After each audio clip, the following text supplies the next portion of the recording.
Hey guys, welcome back to Clownfish TV. This is Kneon. We're going to talk about RWBY being removed from YouTube and Rooster Teeth feeling the need to defend its decision via a kind of a Q&A blog post about it. Apparently the backlash was much more severe than I was even aware of. We did talk about this yesterday, thanks to a hat tip from a viewer named Sabine.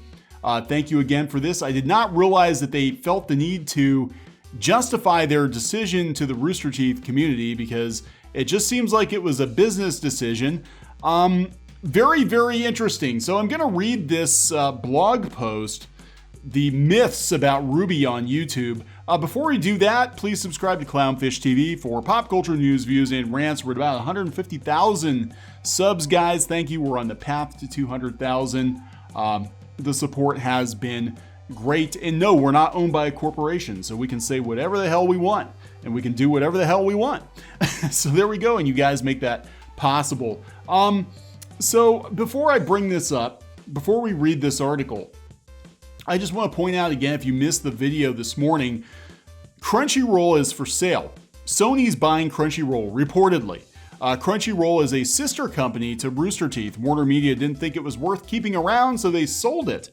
Now, what does this have to do with Rooster Teeth? Well, it shows that even companies that are bringing it, like Crunchyroll, are not safe from the axe, the WarnerMedia axe. And this is what I think is prompting them to make this blog post and probably prompting them to move RWBY to their website only and to the apps only because they want to justify their existence. Again, if Crunchyroll isn't worth keeping around.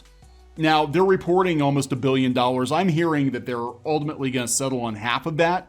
WarnerMedia just wants to unload. They're looking to unload people. They're looking to unload divisions. And there's been a lot of controversy around Rooster Teeth lately that has basically put a huge target on them. If they were independently owned and operated, if they were still a YouTube thing primarily, or something through their website, independently owned, I don't think we would be having these conversations. But the fact is that Rooster Teeth is now a spoke in a much larger wheel. There have been a lot of executive decisions made that were probably prompted by Warner. I still think this decision is probably a Warner thing or has something to do with them trying to fly under the radar, make more profit so Warner doesn't get rid of them like they are Crunchyroll. I don't know. They're denying that, but who knows? Anyway, this is coming from roosterteeth.com. 8 myths about RWBY on YouTube. Yesterday, we removed RWBY episodes from all of our YouTube channels, and many of you had questions about what went into the decision-making process. Wasn't really questions. It was more like, what the hell are you doing? I thought I'd clear up a few myths that came up on multiple comments. Number 1, it's a myth. RWBY is easier to watch on YouTube than on Rooster Teeth. Subjective, but I'll go ahead and say false. With our new apps on Xbox, Apple TV, Roku, and Fire TV, existing apps for iOS and Android, which you have that tap to shuffle feature everyone loves, and more, we have a lot of feature parity with YouTube. But everybody's already on YouTube. Why make them go someplace else? We're going to get to that. Myth 2, this move was forced upon Rooster Teeth by WarnerMedia. This is false. With the launch of our new living room apps, we can now provide a TV experience to the RWBY community. You can do that with YouTube. You can watch it on your TV. This is bullshit. That's why we chose to do this now. No, you need to justify your existence to WarnerMedia. I'm sorry. I call bullshit on this one. This decision was made based on data and research. By whom? With a cross-functional review of the positive and negative impacts to the community and our business. Yes, maybe if WarnerMedia didn't make you do it themselves or said you had to do it, but somebody at Rooster Teeth was like, well, we'd make more money if we force people to go to the website or to use the app, and that's going to justify our existence so we don't get machinima'd, so we don't get Crunchyrolled, because it's coming, guys. Myth number 3, the Rooster Teeth apps don't have closed captioning. False! Every RWBY episode on Rooster Teeth has English closed captions, and Volume 8 will too. In the last 12 months, 85% of YouTube views on RWBY episodes did not even use captions, 9.7 used English, and 5.3 used any other language besides English. It's our goal to close that 5.3% gap, but covering 94.7% of use cases for closed captions gives us confidence we're offering you a quality experience. Myth number 4, more people watch RWBY on YouTube than on Rooster Teeth. False! More people watch RWBY on Rooster Teeth than on YouTube in the last 12 months. Can you prove that? Well, or that's because the new season. I think the new season was only on the website. I don't know. Myth number 5, putting RWBY on YouTube drives discoverability of RWBY and Rooster Teeth. Somewhat true. We found that certain RWBY videos disproportionately drive discoverability and bring viewers to other RWBY episodes, whether those episodes are on YouTube or Rooster Teeth. That's why episodes 101, trailers, and intros remain on YouTube. A commercial. We can also offset any potential lost discoverability via potential distribution deals with third parties like Crunchyroll or others. Crunchyroll is for sale. It's sold. It's gone. It's leaving WarnerMedia and going over to Sony. I don't think you guys are going with them. I think you guys are going wherever they sent Machinima. I'm just putting that out there. I have a real bad feeling about the future of Rooster Teeth with WarnerMedia. They don't seem to care. Myth number 6, Rooster Teeth can monetize RWBY better when it's not on YouTube. That is true. True, RWBY is different than almost anything on YouTube, in part because we invest a lot into it and more every year as production quality improves. That is something that's going to be discussed, I'm sure, by many RWBY fans, but I digress. That reason alone is enough to make us careful with how we distribute it. We don't make very much revenue on YouTube, and removing these episodes from YouTube will not have a significant financial impact. But bringing more people to the Rooster Teeth apps gives them a better chance to become engaged viewers and community members. It sounds like a white paper for WarnerMedia. I'm just saying, because most of the community doesn't care about the specifics like this. That is very important to us for many reasons. This also opens the opportunity for further downstream distribution, which is how studios like Rooster Teeth generally recoup their costs. Myth number 7, not having RWBY on YouTube will drive increased piracy. Not easily measurable, but probably false. It's literally free on Rooster Teeth, free on all our apps, including free on our new living room apps. You do not need an account to watch it. Viewers tend to do what is easiest for them, which is why you put it on YouTube. That is the easiest thing to do. And I have no doubt our platform is much easier than piracy. Also, if a viewer is seeking out pirated RWBY episodes, I would guess they're an engaged viewer. Myth number 8, this is the beginning of Rooster Teeth abandoning YouTube altogether. False. First off, this is a slippery slope argument. Second, our YouTube presence is one of our strongest assets built over more than a decade and something every 21st century media company strives for. YouTube as a platform has changed significantly, as have our own apps and every other social network we use. We would be remiss not to adapt to those changes. Basically, the ad revenue is not there like it used to be, and their numbers on YouTube, which are public on Social Blade, are not that good. They really aren't. Rooster Teeth on YouTube gets about maybe twice as much as we get, which is really sad considering how big they are and that they've got 9 million subs and we have like 150,000. Just saying. Leave any questions in the comments and I'll reply. Here, Sabine says, false, YouTube is better. 2, no comment. 3, disputed by users, which would be, let me see here. Rooster Teeth apps don't have closed captioning. That is true. A lot of people are having issues with this. Last 12 months, try all time, you disingenuous twat. Whoa, suck it. YouTube is easier than Rooster Teeth. That is true. You can get more money by spreading it out more. Exclusivity isn't a great thing for the wallet. One store versus stores nationwide. That is the thing. Like, it worked when everybody went to individual websites back in the day. It works for some people who have maybe had their content removed from YouTube, like Alex Jones or whatever, because he's already got a following. He can take them over there. It doesn't really work with something, I don't think, like animation, where, you know, you're basically making people pay just to watch your stuff, your couple of shows that you do or whatever. I don't think it works. Having people go to separate websites now is sort of the antithesis of what, you know, is going on, with people's viewing habits. The reason that, we used to do a webcomic and we had a lot of traffic back in the day. We were getting like 1 million views a month on our webcomic.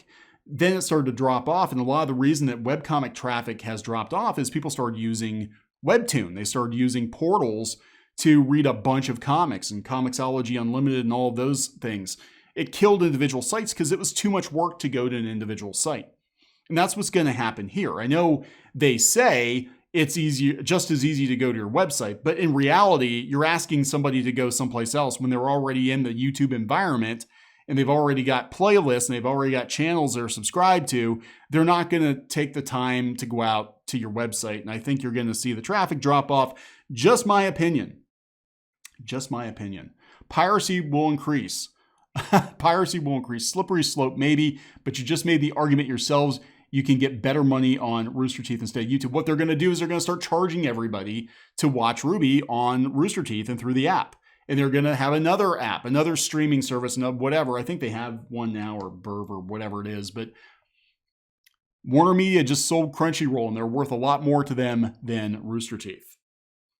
Rooster Teeth has repeatedly shown they don't care about their minority audience while lying to their faces and saying that they care. This condescending blog post is just further proof that no matter how many tears the talent cry on camera, nothing will truly change when the problem is still present at the administrative level. It is kind of a bullshit blog post. I'm going to be honest. There's absolutely no, I mean, look, if it's your decision to pull your content off, but you don't have to write a snarky blog post about it and try to explain marketing and dollars to people who don't really give a shit. They're just like, I want my show. And that's basically what it boils down to. This was written, I think, to defend the decision to people they have to answer to. I have Apple TV and Fire TV. I can't find any Rooster Teeth app, any guidance. Oh, the apps will be available within days. What do you have to do? Pay $6 or $10 a month to watch RWBY? Who knows? Will there ever be an app for the PlayStation? Yeah, they're working on it. 2021. If you guys are still around by 2021, I guess you'll have an app for the PlayStation. Sucks for anyone who uses their PS4 as their main entertainment hub. Some people do. Squid King does. Myth 1, really? Are you really going to make that argument? I think everyone agrees that YouTube is by far the easiest platform to watch anything on the internet. It just works anywhere and everywhere for everyone. No streaming site on the market is easier or more accessible. I agree with that. Myth 3, you plan to close the 5.3% gap, but I can't help but wonder why not leave the videos up on YouTube until the gap was closed? Because you have to use their app so they can sell ads direct and make more money. That's what's going on here. And look, they're within their rights to do it. But, you know, getting pissed off at the fans isn't really going to help your case when Rooster Teeth is already on shaky ground with a lot of people. Myth 4, I'm sure you're right if you compare your YouTube channel that has none of the new episodes uploaded to your website, which has all of them, but is that a fair comparison? I'm highly skeptical that this would be the case if you compared views per volume across platform. Myth 5, you can offset any potential lost discoverability by retracting the decision to remove all the videos from YouTube, giving the community what they want, or rather what the community had lost. Well, that's it. They were older episodes. They weren't running the new stuff on YouTube. It was basically a loss leader. And a lot of shows do this. A lot of series do this. Like, here's so much for free, and then you can buy the rest. And speaking of community, the way you addressed one of the main concerns with this decision tells us everything we need to know. You wrote that you guys did a cross-functional review of the positive and negative impacts to the community. But when you're going to make a decision that might heavily impact the community, how about you include the community, or at the very least, give a warning before making a drastic decision? Because Big Papa Warner is coming with the hatchet. And I'm sorry, you can say that that's not what prompted this decision. But I'm telling you, that's what prompted this decision. I can't speak for anyone else, nor on every myth mentioned, but myth 1 is a big fat lie. Everybody likes YouTube. Myth 1, I'm a fan of the show, lives in a rural area with a poor internet connection, and YouTube has always been more connection speed friendly than the Rooster Teeth website. They're talking about, this is, people aren't happy. They're not happy. I want to understand that this is a reasonable business decision. I'm sad and concerned that you guys may be showing a little concern about accessibility, especially for your international audience. They don't care, guys. They're trying to survive. They are trying to survive. This is Rooster Teeth trying to survive. Let's be real honest here. Myth 1, no, RWBY made millions of views just for being on YouTube. The YouTube algorithm actually helps a lot in order to get the show more attention. That's just it. The audience you have now for RWBY is all the audience you're going to get, I think, at this point. You know, that's my personal opinion. I think you need to be on YouTube, not just commercials, but you need to build an audience so they are willing to pay for more episodes or whatever. Just my personal opinion. Yeah, people are just not happy. They're really not happy. Yeah. So there you go, guys. Rooster Teeth giving excuses as to why they're doing it. It is a business decision. Again, I can't fault them for trying to make more money, especially when they have to answer to corporate overlords. The best decision for Rooster Teeth going forward is to spend all of their money to build a time machine and go back in time and not sell themselves to Fullscreen, who later got absorbed into WarnerMedia. That is the best decision. This will be a cautionary tale for anybody that makes independent content. Don't do what Rooster Teeth did. Don't sell yourself to a corporation, because this is what happens. They call all the shots. And eventually you get broken up, dismantled, and flushed away. People are leaving Rooster Teeth in droves. There's scandals at Rooster Teeth. There's all kinds of crazy shit going on at Rooster Teeth. And honestly, I think a lot of it could have probably been managed better had it not been corporate owned. And yeah, it's just, this is the beginning of the end, in my personal opinion. I don't know. I could be wrong. Who knows? Who knows? Gonna wrap it up. We'll talk later.